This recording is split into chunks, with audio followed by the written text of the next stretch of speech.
এবার আমি অন্য প্রসঙ্গে আসি। 5 আগস্টের পর ক্ষমতা বলের অনেক বেশি ঘনিষ্ঠ, অনেক বেশি প্রভাবশালী জামাতে ইসলামী, কিন্তু দলটির 71-এর ভূমিকা নিয়ে আগে যেমন আওয়ামী লীগ সমালোচনা করতো, এখন সেটা অনেকটা সেভাবেই জামাতের সমালোচনা করছেন বিএনপি নেতারা। জামায়াতের 71-এর ভূমিকা নিয়ে আপনি কি বলবেন, একটু যদি সংক্ষেপে বলেন, যে জামায়াতের 71-এর ভূমিকা, পরে এখন বিএনপির অবস্থান এগেইনস্ট জামাতকে তারা মুনাফেক বলতেছে, মুনাফেক শব্দটা দিয়ে মনে পড়লো, এটাকে আপনি কিভাবে দেখবেন? দেখুন, প্রথম কথা হচ্ছে 71 সালে আমার জন্মই হয়নি, অতএব আমি প্রত্যক্ষভাবে কিছু দেখিনি। কিন্তু আপনার জন্ম তো ধরেন 3000 বছর আগেকার খবর। আমি ওই দিন একটা আপনার স্ট্যাটাসে কথা শুনতেছিলাম যে সেই খবর তো আপনার আছে। বলছি। এখন আমি সব ইতিহাস পর্যালোচনা করে দেখলাম যে মূলত 71 সালে শুধু স্বাধীনতার বিপক্ষে জামাত অবস্থান নেয়নি, মুসলিম লীগও তো অবস্থান নিয়েছিল। আচ্ছা, এখন বিএনপির জন্ম কিভাবে এটা বলেন। শহীদ প্রেসিডেন্ট জিয়াউর রহমান সাহেব একজন ব্যক্তি ছিলেন, এত জনপ্রিয় দলটা গঠন কিভাবে করলেন? তিনি বহুদলীয় গণতন্ত্র প্রতিষ্ঠা করলেন। ওই প্ল্যাটফর্মে কারা জায়গা নিয়েছে? মুসলিম লীগের সব লোকগুলো এসে জায়গা নিয়েছে, যারা শেখ মুজিবের বিরুদ্ধে ছিল, আওয়ামী বাকশালের বিরুদ্ধে ছিল। এবং এখন বিএনপিতে যে লোকগুলোকে আপনারা দেখতেছেন, এরা অধিকাংশই কিন্তু ডানপন্থী, রাইটিস্ট এবং ইসলামিস্ট অনেক লোক আছে। পাশাপাশি ফখরুল সহ আরো কিছু লোক আছে, তারা কিন্তু বাম ছিল। ফখরুলের কিন্তু রাজনৈতিক নেতা হচ্ছে রাশেদ খান মেনন। আমি মনে হয় রাশেদ খান মেনন, আমার ভুল না হলে জেলে আছে। তো তারা কিন্তু তারা এইরকম বিএনপিতে প্রচুর বামের ডান এসেছে, অর্থাৎ তারা বামের ডান বিএনপিতে এসে। তো প্রচুর পরিমাণ মুসলিম লীগের লোক তো বিএনপি আছে, তারা তো স্বাধীনতার যুদ্ধের বিরোধিতা করেছিল মুসলিম লীগ থাকা অবস্থায়। তো শুধুমাত্র স্বাধীনতার যুদ্ধের বিরোধিতার জন্য জামাতকেই ধোলাই করবেন? তাদেরকে কি ধোলাই করা উচিত না? এখন প্রশ্ন হচ্ছে কেন 71 সালে জামাত, আমি এক কথায় উত্তর দিব যে 71 সালে বাংলাদেশের স্বাধীনতার বিপক্ষে অবস্থান নেওয়াটা জামাতের রাজনৈতিক ভুল সিদ্ধান্ত ছিল। যেহেতু এটা স্পষ্ট ছিল যে বাংলাদেশ থেকে প্রায় 1900 কিলোমিটার দূরে পাকিস্তান, তো মাঝখানে সাগর এবং ভারত, সেখানে দুই জায়গায় দুইটা দেশ থাকতে পারে না। আমি বরং মনে করতাম তখন জামাতের এটাই সিদ্ধান্ত নেওয়া উচিত ছিল যে স্বাধীনতার পক্ষ নিয়ে নেওয়া, কিন্তু তারা নেয় নাই কোনো। সেটা একটা জবাব তারা এটা দিয়ে থাকে যে তারা বুঝতে পেরেছিল বাংলাদেশ স্বাধীন হলে ভারত এখানে করবে, আধিপত্য বিস্তার করবে। এবং সেটা আমরা পরে দেখেছি, ভারত কিন্তু আধিপত্য বিস্তার করেছে। এবং শেখ মুজিবুর রহমানের মতো একজন নেতাও কিন্তু ভারতের আধিপত্য থেকে বাংলাদেশকে মুক্ত করতে পারে নাই। জিয়া কেন এত, জিয়া রহমান, আমরা যে এত ভারতের আধিপত্যের কথা, জিয়া রহমান একটু খালেদ ভাই, জিয়া রহমানের জনপ্রিয়তার মূল কি? জিয়া রহমানের জনপ্রিয়তার মূলে ছিল দুইটা বিষয়। একটা হচ্ছে তিনি ইসলামী মূল্যবোধী বিশ্বাসী ছিলেন, দ্বিতীয় হচ্ছে জিয়া রহমান ভারতীয় আধিপত্যবাদের বিরুদ্ধে অবস্থান নিয়েছেন। এই জন্যই তিনি নিরঙ্কুশ জনগণের নিরঙ্কুশ সমর্থন পেয়েছিলেন। এবং বাংলাদেশে এখনো বিএনপি জনপ্রিয় দল, এবং এখনো ফ্রি ফেয়ার ইলেকশন হলে প্রায় 200। আমার মনে হয় যে আপনার এই রাজনৈতিক মানে বক্তব্য নিয়ে আসলে আমার আলাদা কিছু বক্তব্য আছে, সেটা নিশ্চয়ই আমরা একদিন এটা আলোচনা করবো নাকি। ভারতীয় আধিপত্যবাদ বলতে আমরা কি বুঝি, জিয়াউর রহমান সাহেব এবং জামাতে ইসলামী। এক কথায় বলে দিচ্ছি। দেখুন, ভারত 71 সালে আমাদের যে পক্ষ নিয়েছিল স্বাধীনতার যুদ্ধে, সেটা কেন নিয়েছিল? বাংলাদেশের স্বার্থে না। তারা 65 যুদ্ধে পাকিস্তানের কাছে শোচনীয়ভাবে পরাজিত হয়েছিল এবং ভারতীয় ট্যাঙ্কগুলোকে ডিনামাইট বেঁধে ইস্ট বেঙ্গল রেজিমেন্টের মুসলিম সৈন্যরা উড়িয়ে দিয়েছিল। ইস্ট বেঙ্গল রেজিমেন্টের মুসলিম সৈন্যদের কারণেই পাকিস্তান জয় পেয়েছিল। আমার মনে হয় যে আপনার বক্তব্যটা ফ্যাকচুয়ালি ঠিক কিনা সেটা একটু পরীক্ষা করার দাবি রাখে। 65 সালে যুদ্ধে আসলে কে জয়ী হয়েছিল, তাসখন্দে যে যুদ্ধবিরতি হয়েছিল সেটার মধ্যে আসলে কি শর্ত ছিল, আমার মনে হয় এগুলো আমরা আরেকদিন আলোচনা করব, পরে বসবো আমরা সেটা। কিন্তু ভারত কখনোই আমাদের বাংলাদেশ একটা স্বাধীন সার্বভৌমতা রাষ্ট্র হিসেবে টিকে থাকুক এই জন্য সে সহায়তা করেনি। আবার গ্লোবাল পলিটিক্সে আমরা যদি দেখি, তখন পাকিস্তানের পক্ষ নিয়েছিল আপনার আমেরিকা, আর ভারতের পক্ষে ছিল রাশিয়া। সেইভাবে আসলে ভারত পাকিস্তান এই বাইনারিতে বাংলাদেশকে আসলে আমি একটু বলি এটা, কারণ এটা নিয়ে আর কথা বাড়ানো যাবে না। ডক্টর আব্বাস সাহেব বলি, একটু একটা পর্যায়ে যাই আমি। তো রাশিয়ার পক্ষ নিয়েছিল, আর সবসময় ভারত তো কোনো শক্তি না, এটা রাশিয়ার লেসপেন্সারগিরি করে, আর এখন আমেরিকার লেসপেন্সারগিরি করতেছে। এই জন্য তারা মূলত সদিচ্ছা নিয়ে বাংলাদেশকে সহযোগিতা করেনি 71 সালে। সেজন্য 6000 কোটি টাকার অস্ত্র তারা চুরি করে নিয়ে গেছিল।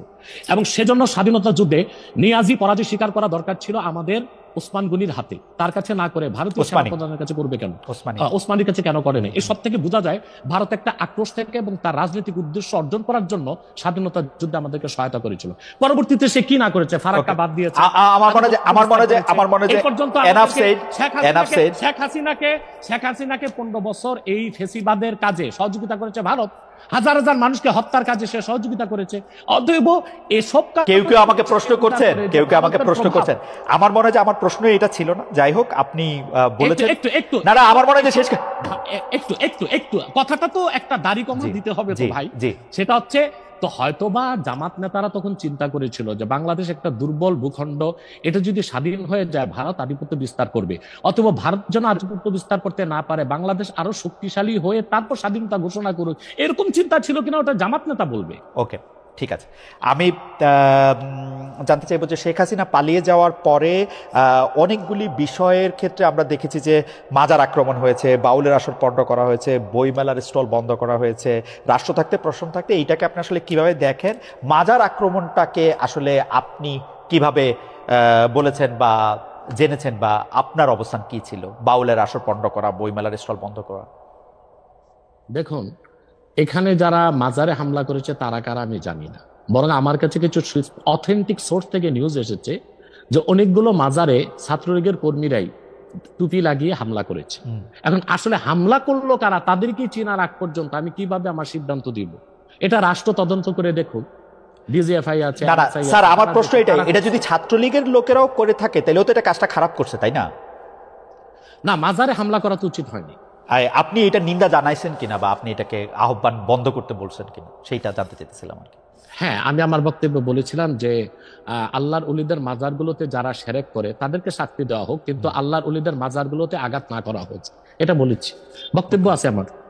আচ্ছা, একটা জনপ্রিয় প্রশ্ন আপনার এগেনস্টে এরকম যে আমরা ইন্ডিয়ার এগেনস্টে এত কথা শুনি, কিন্তু খোদ জৌনপুরি হচ্ছে ইন্ডিয়ায়, এটার আপনি আসলে কিভাবে দেখেন? আপনার যে ডিগ্রি, যেটাকে আমরা পিএইচডি বলতেছি, সেগুলিও আসলে ভারতীয় শিক্ষা প্রতিষ্ঠানগুলি থেকে নেওয়া, সেটাকে আপনি কিভাবে দেখেন? এক লাইনে বললেই হবে, মানে এটা একটা জাস্ট জনপ্রিয় প্রশ্ন, আমি এটাকে অনেক বেশি।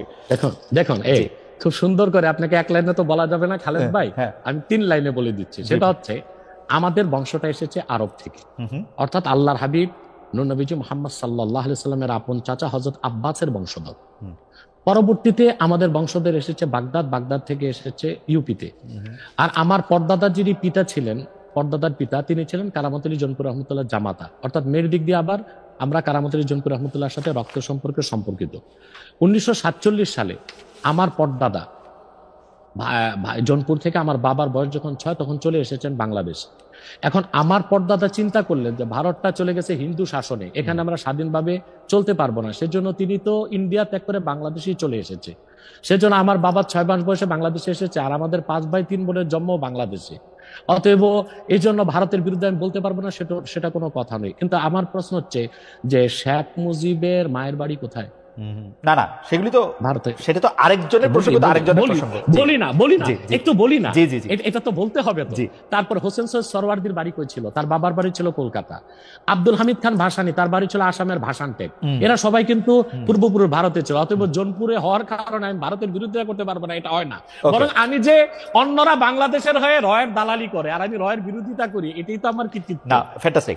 আমরা তাবলিগ জামাতটাকে আমরা রাজনৈতিক প্ল্যাটফর্ম মুক্ত দেখেছি দীর্ঘদিন, কিন্তু এখন যে এটা একটা সাতপন্থী জুবাইরপন্থী একটা ব্যাপার, এবং একজন আরেকজনকে এবার হত্যার পর্যন্ত ঘটনা ঘটেছে, এটা নিয়ে আসলে আপনার একটা আমি মন্তব্য শুনতে চাই, এটাকে আপনি আসলে কিভাবে দেখেন, এবং এই বিভাজনে কারা ফু দিচ্ছে? আপনি যেহেতু সরাসরি কথা বলেন, আপনি এইটাও একটু বলে দিবেন কিনা যে এই বিভাজনটার মধ্যে আসলে কারা লাভবান হচ্ছে, কারা ফু দিচ্ছে, কারা এটা করতে চাচ্ছে? দেখুন, আমার কাছে যারা জুবাইরপন্থী তারা এসেছেন এবং কেন্দ্রীয় পর্যায়ে আমি তাদেরকে পরামর্শ দিয়েছি। কিছুদিন পর আমার কাছে এসেছিল সাতপন্থীগণ, কাকরাইলের শীর্ষ আমির যারা, তারা এসেছিলেন এবং তারা এসে আমাকে তাদের ইস্তেমায় যাওয়ার দাওয়াত করেছিলেন, কিন্তু আমি বলেছেন আমি যেতে পারবো না। আমি তাদেরকে প্রস্তাব করেছিলাম যে আপনারা সাদ সাহেবকে নিয়ে এত মাতামাতি কেন? সাদ সাহেব যদি ভুল করেই থাকে তো সে তো তওবা করলে পারে। তখন তারা আমাকে বললেন যে সাদ সাহেব দারুল উলুম দেওবন্দে গিয়েছেন এবং তিনি সেখানে তার বক্তব্য স্পষ্ট করেছেন। আমি বলেছি তাহলে আমি আমার প্রতিনিধি দেওবন্দে পাঠাবো এবং আমি জানবো সাদ সাহেব তওবা করেছেন কিনা। এবং ঘটনাচক্রে গত সাহেব যখন রংপুর যাচ্ছিলাম, এয়ারক্রাফট থেকে, গাড়ি থেকে নেমে এয়ারক্রাফটে ওঠার সময় আমাকে এক যুবক আলেম এসে আলিঙ্গন করে বললো আমার নাম উসামা। আমি বলছি কে? বলে কাকরাইলের ওয়াসিফ সাহেবের ছেলে, সে একজন মুফতি এবং দারুল উলুম করাচিতে পড়াশোনা করেছে। তো দেখা যাচ্ছে যে তাবলিগের 2 দলেই আলেম আছে, কিন্তু অধিক সংখ্যক আলেম ও মূল ঘরানার যারা ইসলামী আন্দোলনের নেতৃত্ব দিচ্ছেন তারা কিন্তু জোবায়েরপন্থীদের সাথে, এবং তারাই হক। কারণ স্যার সাহেব যে ভুলগুলো করেছে মারাত্মক ভুল, এবং সেগুলোর জন্য তাকে প্রকাশ্যে তওবা করতে হবে। কিন্তু বাংলাদেশে এই যে সহিংসতা সৃষ্টি করছে, এর জন্য আমি নাম বলতে পারবো না, তবে দেশীয় একটা ইন্টেলিজেন্ট ব্রাঞ্চ এবং বাইরের একটা ইন্টেলিজেন্ট ব্রাঞ্চ এখানে ফু দিচ্ছে। আমার শেষ প্রশ্ন, আমি কিন্তু দেখেছি যে ইসলামী বক্তাদের কেউ কেউ মানে কখনো কখনো বাতাস বুঝে পাল তুলে দেন, যেমন ডক্টর ইউনূস এর ব্যাপারে যে উনি আগে সুদ খান, এখন সুদ খান কিনা, দেশের রাজনৈতিক সিস্টেম এই সেই সম্পর্কে নানা ধরনের কথা বলেন। আমার শেষ প্রশ্ন, যখন কেউ ইসলামিক কোনো দলকে বা ইসলামিক কোনো সংস্থাকে বা ধরেন কোনো আলেমদের কোনো টাকা দেয়, আপনি এই ফতোয়া দিবেন কিনা যে তার টাকার উৎসটা পরিষ্কার জায়গা থেকে এসছে না অপরিষ্কার জায়গা থেকে এসছে, সেটা পরীক্ষা করে দেখা? দেখুন, প্রথম হচ্ছে যে কোনো স্কলার যে টাকা দিচ্ছে, যার কাছ থেকে টাকা নিচ্ছে, টাকাটা কন্ট্যাক্ট করে নেবে না, পেশাদার বক্তারা কন্ট্যাক্ট করে নেয়, আর যারা দায়ীল্লাহ তারা কোনো সময় কন্ট্যাক্ট করে নেয় না। দুই, যদি সে এতটুকু নিশ্চিত হয় যে মাহফিল কমিটি মুসলিম এবং তারা হালাল টাকা থেকেই দিয়েছে, তখন তার জন্য টাকাটা নেওয়া জায়েজ হবে। আর মনে রাখবেন, একজন হক্কানি আল্লাহওয়ালা বুজুর্গ আলেম হচ্ছে নদীর মতো। খরস্রোতা নদীতে যদি আপনি মরা পশু ফেলে দেন, নদীর পানি নাপাক হবে না, নাপাকটাই দূরে সরে যাবে। একজন দায়ীল আল্লাহ যদি পূর্ণ সতর্ক থাকেন এবং সততার সাথে দ্বীনের দাওয়াত দেন, তারপর যদি কমিটি স্বেচ্ছায় না চাইতে তাকে সম্মান হিসেবে কিছু হাদিয়া দেন, সেটার জন্য যদি কোনো সুদের টাকা আসে, সেটা থেকে আলেম মুক্তি থাকবে। আমরা আনফরচুনেটলি আপনার শেষ কথাটা আসলে ভালো শুনতে পাইনি, আপনি কি লাইনটা আবার বলবেন?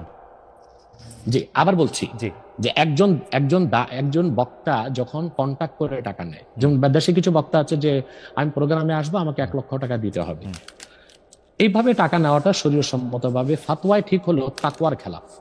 সেজন্য যারা কন্ট্যাক্ট করে টাকা নেয় না তারাই দায়ী ইলাল্লাহ, পেশাদার বক্তা নয়।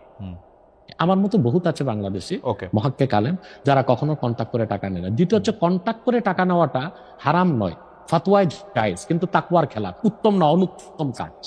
যেমন একজন ইমাম সাহেব মসজিদে নামাজ পড়িয়ে টাকা নিচ্ছে, মাদ্রাসায় একজন শিক্ষক পড়াশোনা করে টাকা নিচ্ছে, একজন ওয়াজ করে টাকা নিচ্ছে, সে পেশাদার বক্তা, এটা হারাম নয় কিন্তু তাকওয়ার খেলাফ।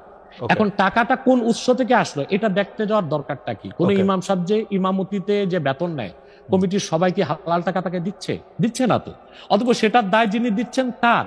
একজন দায়ীল্লাহ হক্কানি আলেম হচ্ছে খরস্রোতা নদীর মতো।